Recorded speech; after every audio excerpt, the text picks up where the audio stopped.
उत्क्रांती युवकाने गरोदर पत्नीचा आवळला गळा।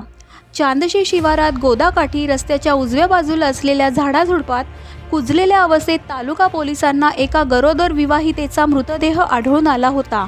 महिलेसोबत घातपात झाल्याचे शवविच्छेदनातून उघड झाल्यानंतर पोलिसांनी तपास केला असता मयत महिलेच्या पतीने ओढणीने तिचा गळा आवळून खून केल्याचे उघडकीस आले। तालुका पोलिसांनी विवाहितेचा पती संशयित विकी राय सुकेसर वय 20 राहणार सातपूर मूळ नेपाळचा यास मंगळवार दिनांक 4 मार्च रोजी बेड्या ठोकल्या। नाशिक तालुका पोलीस ठाण्याच्या हद्दीत चांदशी शिवारात गोदाकाठ शेजारून आनंदवली पुलाकडे जाणाऱ्या जुन्या चांदशी रस्त्यावर निर्जन भागात संशयित विकी हा त्याची पत्नी अमृता कुमारी सुकेसर वय 19 हिला 3 ते 4 दिवसांपूर्वी घेऊन गेला होता। येथील बाबळीच्या झाडांमधून टेकडीवर गेल्यानंतर तेथे ओढणीच्या सहाय्याने गळा आवळून त्याने पळ काढला होता। बायको बेपत्ता असल्याचा बनाव। शनिवार दिनांक 1 मार्च दुपारी 2:15 वाजेच्या सुमारास विकी हा पंचवटी पोलीस ठाण्यात आला।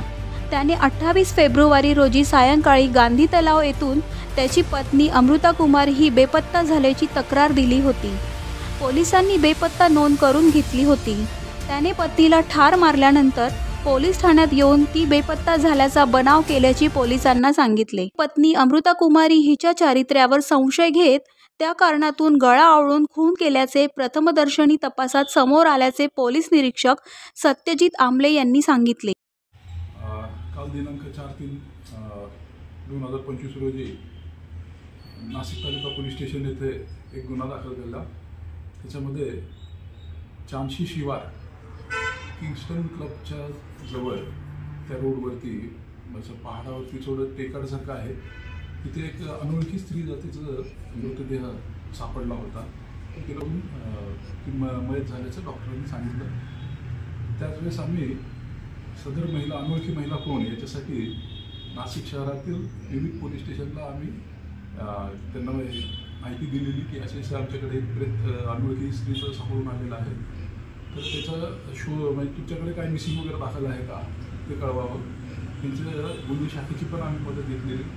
पंचवटी पोलीस स्टेशनचे एक हवालदार वाडकर आहेत, त्यांनी आमच्या पोलीस स्टेशनचा संपर्क साधला। त्यांनी सांगितलं की त्यांच्याकडे एक अशीच मिसिंग कंप्लेंट आहे, तिचा तपास ते करत आहे। मग आम्ही त्यांनी जे वर्णन सांगितलं ते परिसर त्या याच्याशी मिळतं होतं, जे काही टॅटू वगैरे त्यांनी मार्क सांगितलेले ते मिळते होते। मग आम्ही त्याची खात्री केली तर तेच होतं। त्यांना सांगितलं जो कोणी फिर्यादी आहे त्या मिसिंगमधला त्यांना बोलवलं गेलं पोलीस तिकडे पोस्टमॉर्टमच्या इथे, तर त्या मुलांनी लगेच तिला आयडेंटिफाय केलं की त्याचीच पत्नी आहे म्हणून। असं अधिक चौकशी केली असता आम्ही काही तांत्रिक पुराव्यांची मदत घेतली। त्या तांत्रिक साधनांच्या याच्यावरून आम्हाला समजून आलं की हाच आहे म्हणून चौकशी केली असता त्यांनी गुन्हा कबुललेला आहे। त्यामध्ये आरोपी नाम आहे विकी राय यादव वय 19.5 वर्ष, त्याला अटक केलेली आहे। त्यांनी तिचे पत्नीला अमृता कुमारी विकी राय यादव हिला त्यांनी मारल्याचं त्यांनी कबूल केलं।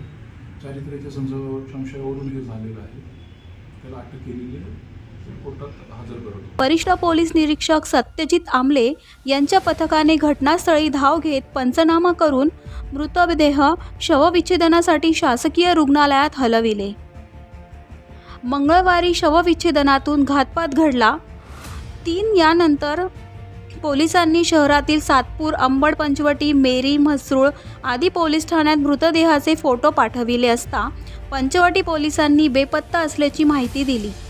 सदर घटनेचा तपास पोलीस निरीक्षक सत्यजित आमले यांच्या मार्गदर्शनाखाली पोलीस हवालदार शीतल गायकवाड, राजेश पगारे, संतोष घोडेराव, दीपक पाटील, निलेश मराठे, योगेश पाटील, रवी गांगुर्डे, मंगेश पानझाडे यांनी केला।